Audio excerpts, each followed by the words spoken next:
Hello everyone, this is Nishu and you are watching unusual वे।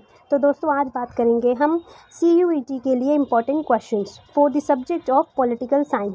सो यदि आपने domain subject में अगर पॉलिटिकल साइंस चूज़ किया है, so this video is going to help you a lot. Okay, so इसमें हम questions को डिस्कस करेंगे, उसके आंसर्स को डिस्कस करेंगे, नॉट इवन क्वेश्चंस, हम जो अदर ऑप्शंस हैं उनको भी डिस्कस करेंगे।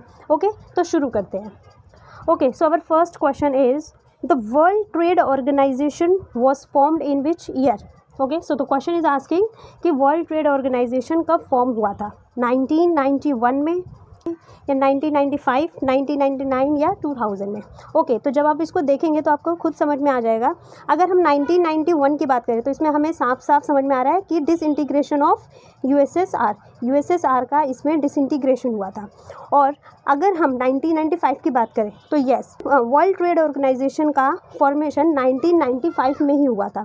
और गाइज, एक क्वेश्चन आपके लिए कि WTO को इससे पहले किस नाम से जाना जाता था? ओके, सो इसका जो पहले नाम था, जो इससे पहले बना हुआ था ऑर्गेनाइजेशन, उसको बोलते थे गेट, GATT।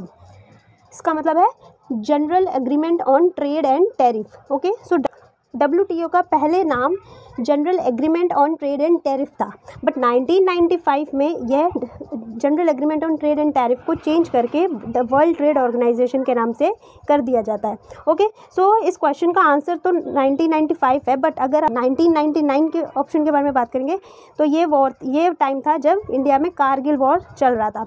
ओके, सो अगर आप इस तरह से ऑप्शंस को डिस्कस करते चलेंगे तो आपके माइंड में कोई भी डाउट नहीं रहेंगे। ओके, और तो अगर हम 2000 की बात करें तो 2000 में आपको याद होगा कि छत्तीसगढ़, झारखंड और उत्तराखंड ये स्टेट इंडिया में उभर कर आए थे। तीनों स्टेट 2000 में ही बने हुए थे। Okay, so the answer is 1995, but हमने सभी ऑप्शंस के बारे में बात कर ली है। Okay, so moving to the next question. Question is, who introduced the policy of glasnost and perestroika in USSR? Okay, so very first question is कि USSR की फुल फॉर्म क्या है, जिसको बोलते हैं union of Soviet socialist Republic. So this is very important. अब ये बात करते हैं कि जो USSR था, जिस लीडर ने ग्लासनोस्ट और पेरेस्ट्रोइका जो पॉलिसी थी उसको USSR में इंट्रोड्यूस किया था, उसका नाम क्या था? ओके, सो उसका नाम था मिखाइल गोर्बाचेव। मिखाइल गोर्बाचेव ही थे उस समय USSR के प्रेसिडेंट जो ग्लासनोस्ट और पेरेस्ट्रोइका को इंट्रोड्यूस करते हैं USSR में।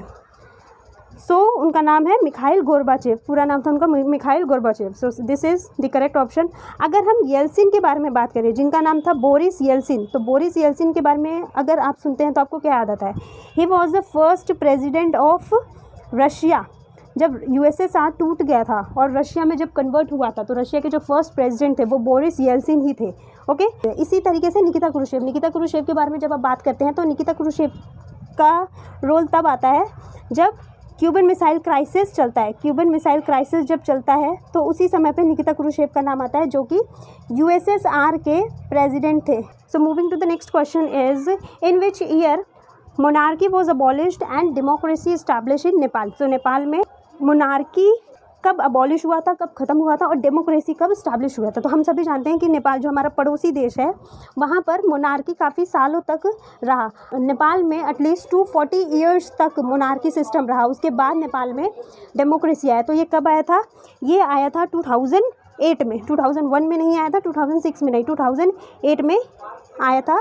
So now the next question is, which of the following high court passed a judgment on 12 June 1975 declaring the election of Indira Gandhi to the Lok Sabha invalid? Okay, so ये तो जो topic है, जो chapter है, वो काफ़ी important, आप लोगों ने काफ़ी सीरियसली पढ़ा भी होगा। इसमें पूछ रहे हैं कि जो नीचे ऑप्शंस दिए गए इनमें से किस हाई कोर्ट ने 12 जून 1975 को ये डिक्लेयर कर दिया था कि इंदिरा गांधी का जो इलेक्शन था 1971 का जो इलेक्शन था वो इनवैलिड कर दिया था। ये किसने बोला था, किस हाई कोर्ट ने बोला था? Delhi high court, Allahabad high court, Calcutta high court या Bombay high court? So the correct answer is Allahabad high court. Delhi high court, Calcutta high court और बॉम्बे हाई कोर्ट का इसमें कोई रोल नहीं है। इसका करेक्ट ऑप्शन है इलाहाबाद हाई कोर्ट, जिसके जज थे जगमोहन लाल सिन्हा जो थे, ये इसके जज थे, जिन्होंने ये जजमेंट दिया था कि इंदिरा गांधी ने जो इलेक्शन करे थे 1971 में वो इनवैलिड है। Okay, so moving to the next question is in which year the planning commission of India was replace by national institute for transformation of India. Okay, so इसमें 2 क्वेश्चन बन सकते हैं। आप नीति आयोग, जो नीति आयोग की फुल फॉर्म है उसको भी प्लीज़ याद कर लीजिए, जिसकी फुल फॉर्म है national institute for transforming India.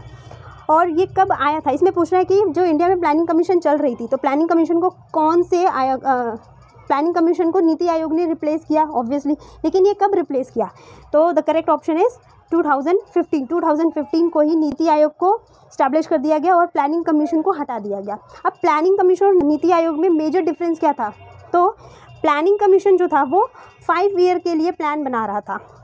Okay, 5 year के लिए प्लान बनाता है, लेकिन नीति आयोग ये 1 ईयर के लिए ही प्लान बनाते हैं और इम्प्लीमेंट करके कॉन्सिक्वेंसेज होते हैं उनको केटर करते हैं। Okay, so moving to the next question which is who among the following Pakistani leaders signed Tashkent agreement with prime minister Lal Bahadur Shastri. Okay, तो हम सभी जानते हैं कि ताशकंद एग्रीमेंट हुआ था जिसको इंडिया की तरफ से लाल बहादुर शास्त्री जी ने साइन किया था, और पाकिस्तानी जो लीडर थे, मतलब पाकिस्तान की तरफ से किस लीडर ने इसको साइन किया था। So options are Mohammad Ayub Khan, Liaquat Ali, Mohammad Ali Jinnah या general Niazi. Okay, so the correct option is Mohammad Ayub Khan. Mohammad Ayub Khan ही पाकिस्तान की तरफ से ताशकंद एग्रीमेंट पे साइन करने आए थे और इंडिया ने उसको साइन किया था। अब आप बताइए कि इंडिया, ये जो ताशकंद एग्रीमेंट हुआ था ये इंडिया और पाकिस्तान के बीच कब हुआ था, in which year it was happened. Okay, so the next question is the phrase Congress system was coined by which of the following author. इसमें बोल रहा है कि जो कांग्रेस सिस्टम था ये किस ऑथर के द्वारा कॉइन किया गया था। ओके, सो मे बी आपके एनसीईआरटी में हो या ना हो, इसका आंसर है B, R Kothari. R Kothari के द्वारा ही कांग्रेस सिस्टम जो वर्ड था, इस कांग्रेस सिस्टम क्या था आपको मालूम होगा। जब इंडिया में आफ्टर इंडिपेंडेंस कांग्रेस का एरा चल रहा था, जब हर एक पावर में, हर एक स्टेट में लगभग कांग्रेस ही रूल कर रही थी, उस दौरान को, उस एरा को ही हम लोग कांग्रेस सिस्टम बोल देते हैं। तो ये जो वर्ड था कॉइन किया गया था, ये था आर कोठारी के द्वारा इसको कॉइन किया गया था। So the next question is when did India sign ratified 1997 Kyoto protocol. Okay, so आप क्योटो प्रोटोकॉल के बारे में तो जानते ही हैं। क्योटो प्रोटोकॉल क्या था, एक्चुअली क्योटो प्रोटोकॉल एक इंटरनेशनल ट्रीटी थी, अभी भी है।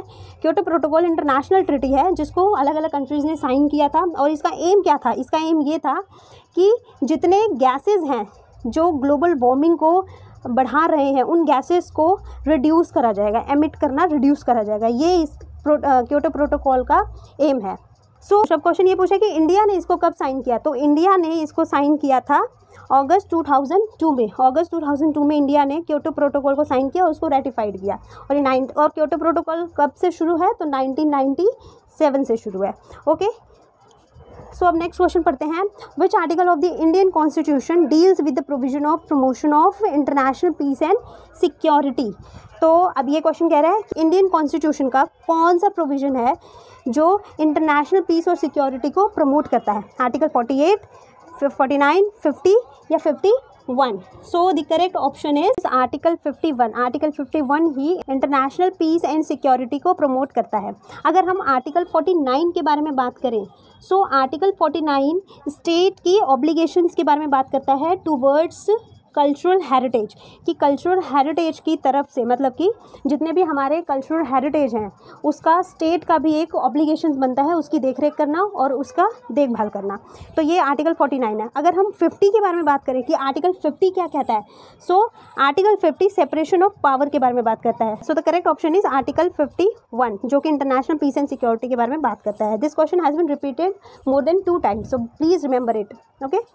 Okay, so the next question is which Prime Minister of India implemented the recommendations of Mandal commission. India के कौन से प्राइम मिनिस्टर ने मंडल कमीशन के रिकमेंडेशन को इम्प्लीमेंट किया। So the options are Atal Bihari Vajpayee, VP Singh, Narasimha Rao या Manmohan Singh. So the correct option is BP Singh. BP Singh ही एक ऐसे प्राइम मिनिस्टर थे जिन्होंने मंडल कमीशन के जो रिकमेंडेशन थे उनको इम्प्लीमेंट किया। जो बीपी सिंह थे वो नेशनल फ्रंट गवर्नमेंट की तरफ से थे। जब कांग्रेस सिस्टम ख़त्म हुआ था, कांग्रेस की पावर ख़त्म हो गई थी, तो नेशनल फ्रंट आई थी 1990 में इन्होंने मंडल कमीशन के रिकमेंडेशन को इम्प्लीमेंट किया था। So that's all for today. Further topics, further questions we'll discuss on in another videos. Till now, please read the NCERT and keep in touch with your NCERTs because your exams is approaching and you have to be very careful. Okay, thank you for watching this video.